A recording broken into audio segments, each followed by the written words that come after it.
Oh no, the car won't start. What are we going to do? Have no fear, Righty. I am an expert mechanic. It looks to me like your connectors aren't properly tightened on your battery. I'll just do that for you right now. Alright, I'm going to come back into the car and it should start.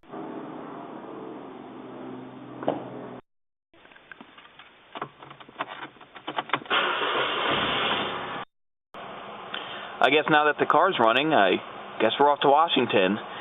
That's right, my friend. We need to get the government working again. Just a second. I need to see who's calling.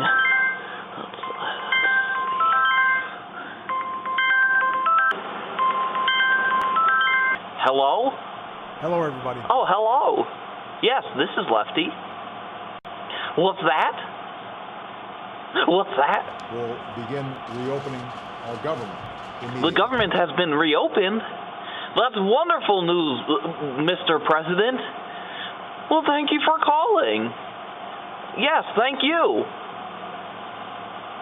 I love you too, sir. Have a nice day. Righty, have you heard? The government has reopened! Huh. Well, I guess, what are we going to do now? Well, now that the car's running, I suppose you can drive to my place. Well, don't mind if I do.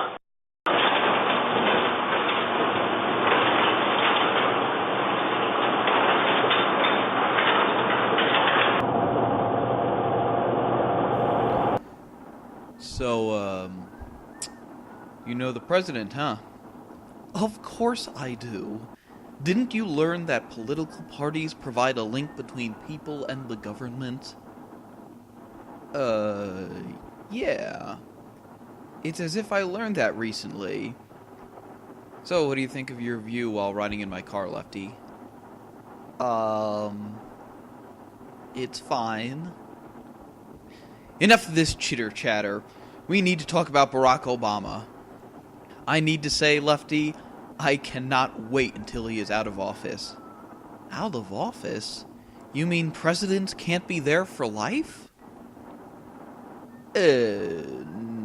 No. Presidents serve 4-year terms with a maximum of 2 full terms.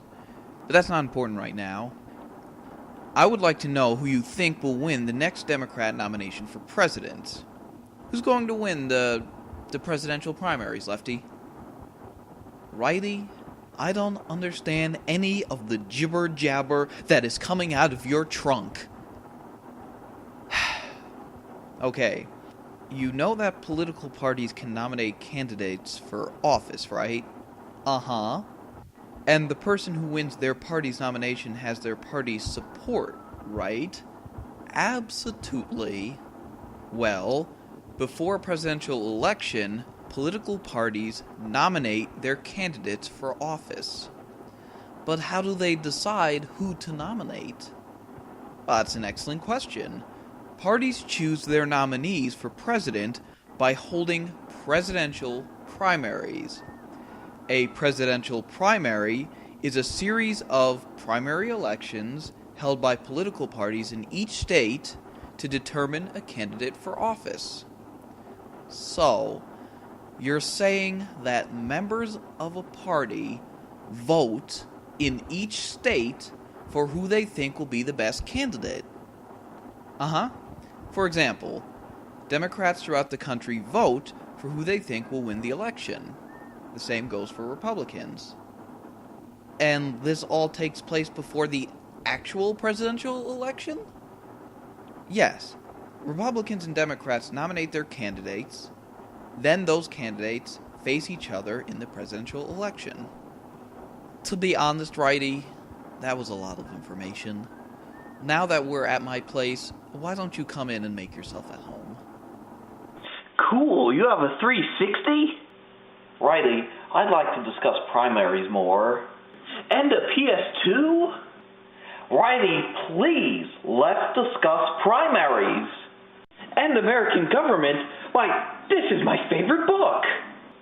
What I want to say is that I'm amazed that primaries were included in the Constitution. What did you say? Primaries are not included in the Constitution. The Constitution does not even mention political parties. No parties in the Constitution? Primaries were created by political parties themselves so that their party members could choose the best candidates. No primaries? Nope.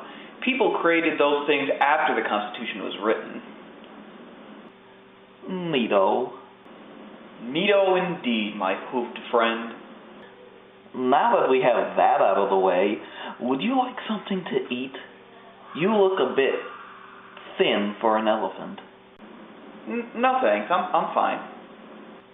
Well, I'm gonna have a chocolate bar.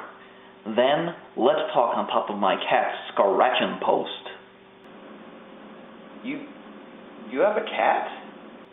Well, of course I do, silly. I'm not some sort of an animal.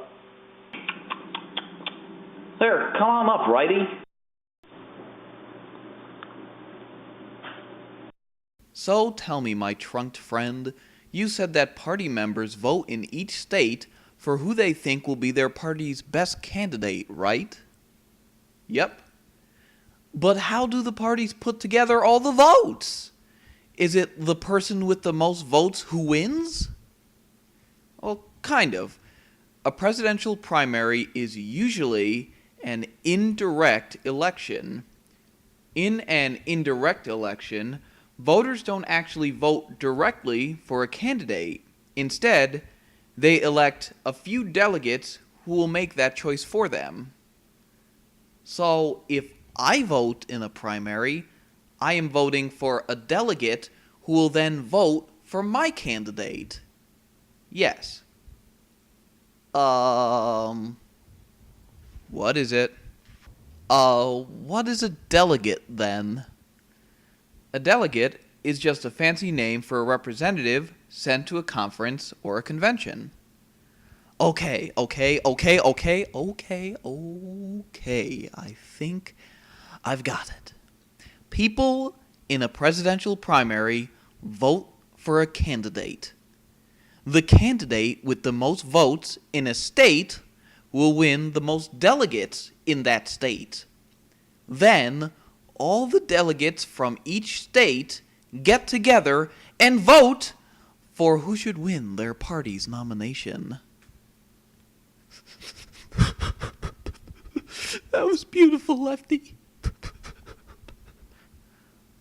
I just have one more question. Yes? How do you win the nomination? Well, it's simple, Lefty. A person wins a presidential nomination of their party by receiving the most votes from delegates at their party's national convention. That's all very good to know. Oh, wait, I think I hear my cat coming. I think we better get down. Oh no, I forgot there's a hole in here, boy! Hold on, Lefty. I've got you. Righty, in case this doesn't turn out well, I need you to answer just one last question for me. Anything, my friend. Who won the Republican and Democrat nominations in 2012? Well, for the Republicans it was Mitt Romney, and for the Democrats it was obviously Barack Obama. Thank you, my friend. Lefty, no!